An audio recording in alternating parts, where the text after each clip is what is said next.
긴급 속보. 이강인 음바페 꾸미 조합 저질렀다. 45m 아웃프런트 택배 패스 받은 음바페 득점 후 3초간 이강인 기다리며 움직이지 않자 프랑스 현지 해설 입 다물지 못한 상황.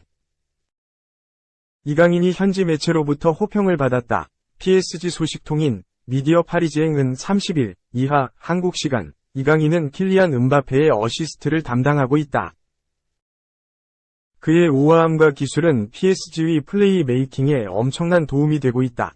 이강인의 복귀는 매우 좋은 일이다. 고 전했다. 또한 축구 통계 매체 후스코어드닷컴은 이강인을 프랑스 리그앙 10라운드 베스트 11에 포함시켰다. 4-4-2 포메이션을 기준으로 좌측면 미드필더에 배치됐다. 팀 동료 킬리안 음바페와 워렌 자일의 에메리도 함께 이름을 올렸다. 이강인은 리그 10라운드에서 시즌 첫 번째 도움을 기록했다. PSG는 지난 29일 브레스트와 2023에서 24시즌 리그앙 10라운드를 치렀다.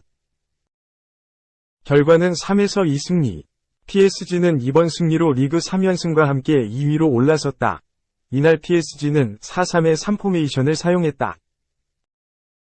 최전방에 음바페, 하무스, 바르콜라가 포진했고 이강인, 파비안, 자일의 에메리가 중원을 구축했다. 400은 리카, 슈크리니아르, 다닐루, 하키미가 짝을 이뤘고 돈나룸마가 골키퍼 장갑을 꼈다. 브레스트는 모우니, 카마라, 마네티, 브라시에 등으로 맞섰다. 이강인이 경기 초반 첫 슈팅을 만들었다.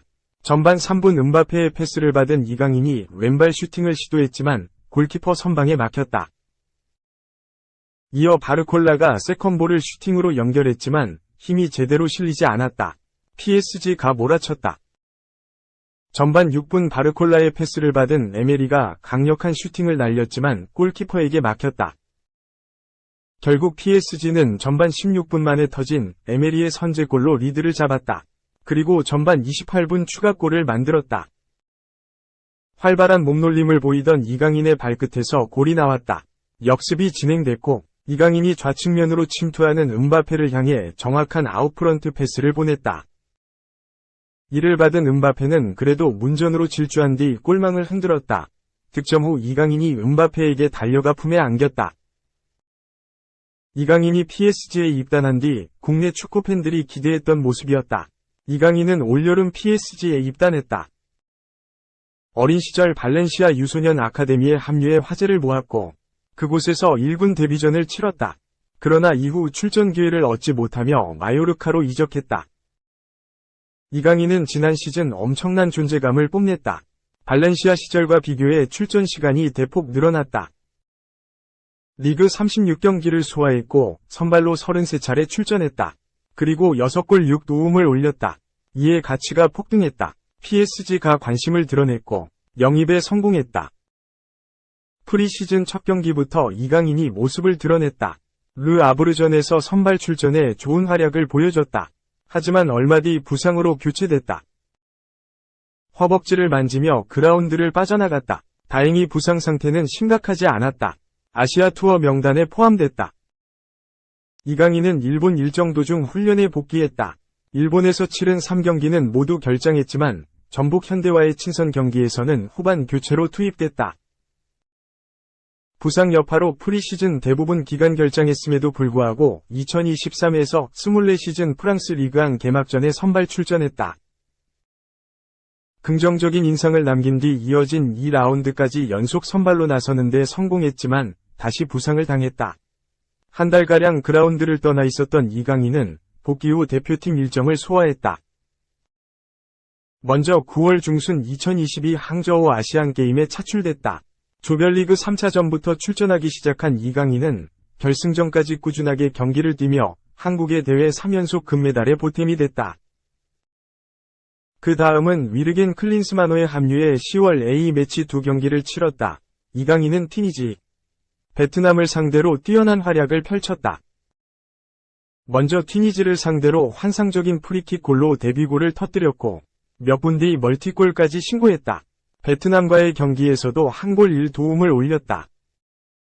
빡빡한 일정을 소화하고 다시 PSG로 돌아온 뒤 지난 주말 스트라스부르전에서 풀타임을 뛰었다. 이번 경기를 포함해 2경기 연속 공격 포인트까지 작성했다. 이강인은 지난 주중에 열린 AC 밀란과의 유럽축구연맹 챔피언스리그 경기에서 데뷔골을 신고했다. PSG는 2에서 0으로 앞서고 있던 후반 26분 변화를 단행했다. 우가르테, 덴벨레를 빼고 파비안, 이강인이 투입됐다. 이강인은 교체 투입 18분 만에 골망을 흔들었다. 후반 44분 자일에 에메리의 컵백을 하무스가 감각적으로 흘려줬다. 이강인을 날카로운 왼발 슈팅으로 골망을 갈랐다. PSG는 이강인의 쐐기골에 힘입어 3에서 0 승리를 거뒀다. 10월 들어 대표팀, 소속팀을 오가며 절정의 컨디션을 보여주고 있는 이번 브레스트전까지 좋은 흐름을 이어갔다. 감각적인 패스로 음바페의 골을 도우며 시즌 1호 어시스트까지 정립했다. PSG 구단 역시 31일 공식 채널에 이강인의 어시스트 장면을 게시하며 이강인의 마법같은 패스라고 언급하기도 했다. 무려 1175억에 데려왔는데 289억 이하로는 안 산다. 완전 영입할 위사가 있지만 비싼 금액에는 안 된다. 영국 축구 매체 더 선은 31일 한국 시간 레알 마드리드는 케파 아리사발라가 29를 완전 영입하려 하고 있다 라고 전했다. 이어서 하지만 레알 마드리드는 1750만 파운드 약 289억 원 이하로는 지불할 생각이 없다 라고 덧붙였다. 케파는 2018년 아틀레틱 빌바오를 떠나 첼시에 입단했다. 당시 첼시는 주전 골키퍼였던 티보 쿠르투아의 이탈로 급히 새로운 주전 골키퍼를 구해야 했다. 그리고 빌바오에 무려 7,160만 파운드, 약 1,175억 원, 미 이적료를 지불했다. 이 금액은 축구계 역사상 골키퍼가 기록한 가장 비싼 이적료가 됐다. 하지만 케파는 이적료 값을 하지 못했다. 잦은 실책으로 실점의 빌미를 제공했다. 첼시는 결국 2020년 에두아르 맨디를 영입했다. 맨디는 케파를 밀어내고 준수한 활약을 펼쳤다. 첼시는 맨디의 활약에 힘입어 2020에서 21시즌 유럽축구연맹 챔피언스리그 우승을 차지하기도 했다. 그런데 케파는 2021에서 22시즌부터 주전 자리를 다시 찾기 시작했다. 이후 자리를 뺏긴 맨디는 올여름 알 아흘리, 사우디아라비아, 이적을 선택했다. 이로써 이번 시즌 첼시의 주전 수문장은 케파가 되는 듯했다. 여기서 레알 마드리드가 예상치 못한 변수를 맞이했다. 시즌 개막에 앞서 쿠르투아가 장기 부상을 당한 것이다. 레알 마드리드는 빠르게 새로운 주전 골키퍼를 찾아야 했고 케파를 낙점했다. 케파는 임대 형식으로 레알 마드리드에 입단했고 첼시는 브라이튼 앤 호브 알비온에서 로베르트 산체스를 데려왔다. 케파는 현재까지 무난한 활약을 보여주고 있다는 평을 받고 있다. 또한 지난 28일 FC 바르셀로나와 엘클라시코 경기에서 상대 공격을 단 1실점으로 틀어막았다. 자연스레 레알 마드리드의 완전 영입설이 흘러나오고 있다. 하지만 가능성은 미지수다. 매체에 따르면 레알 마드리드는 케파 영입에 1750만 파운드 이상을 지불할 생각이 없다. 영입 당시 케파 영입에 큰돈을 들인 첼시 입장에선 막대한 손해를 볼 수 있는 거래다. 4. 처참한 성적에 신랄한 비판. 메뉴 실패 대표하는 선수. 천문학적 이적료를 받고 맨체스터 유나이티드에 입성한 안토니. 23위 부진이 끝없이 이어지고 있다. 메뉴에 거듭되는 영입 실패작 중에서도 가장 돋보인다는 비판을 들었다. 영국 매체 데일리 메일에서 활동하는 도미닉 킹 기자는 30일 한국 시간 자신의 소셜 네트워크 서비스 SNS를 통해 경기를 보면서 안토니가 메뉴 역사상 두 번째로 비싼 영입이라는 걸 기억해라. 정말 안타까운 현재 메뉴 선수단에서 안토니는 그 실패를 대표한다 라고 비판했다. 이번 시즌 에릭 텐 하흐 53 네덜란드 감독의 맨유는 부진의 늪에서 좀처럼 벗어나지 못하고 있다. 리그 개막 첫 10경기에서 승점 15점, 5승 5패에 그쳤고 순위 경쟁을 펼쳐야 하는 팀들을 상대로 모두 패했다. 토트넘, 아스널, 맨체스터 시티전 완패하며 유럽축구연맹 챔피언스리그 진출 여부가 초반부터 불투명하다. 여기에 UCL에서도 바이에른 뮌헨과 갈라타사라이에 패하며 조 3위에 머문다.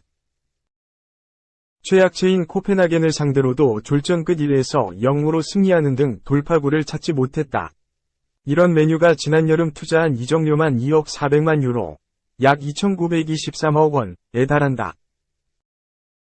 메뉴의 투자는 단순히 지난 여름에만 이뤄진 것이 아니다. 텐하흐 감독 부임 첫 시즌이었던 지난해 여름엔 2억 4,300만 유로, 약 3,482억 원을 쏟아부었다. 이 중 가장 비싼 이적료를 기록한 선수는 안토니였다. 텐하흐 감독은 안토니를 영입하기 위해 아약스에 9,500만 유로, 1,361억 원을 넘겼다. 메뉴 역사상 안토니보다 비싼 선수는 1억 500만 유로, 약 1,503억 원, 이적료를 찍었던 폴 포그바, 30 유벤투스가 유일하다.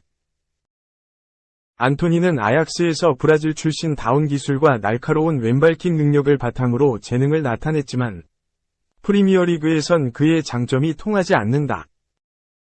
상대의 강한 압박과 왼발 견제로 영향력이 크게 줄었다. 여기에 이번 시즌 들어 전처 폭행 혐의로 조사를 받기도 했다. 사생활 문제까지 발생하며 안토니는 한동안 팀을 떠났다. 복귀한 후 맨시티와의 맨체스터 더비에선 제레미 도쿠, 21 맨시티와 충돌하는 등 눈살 찌푸려지는 행동만 저질렀다.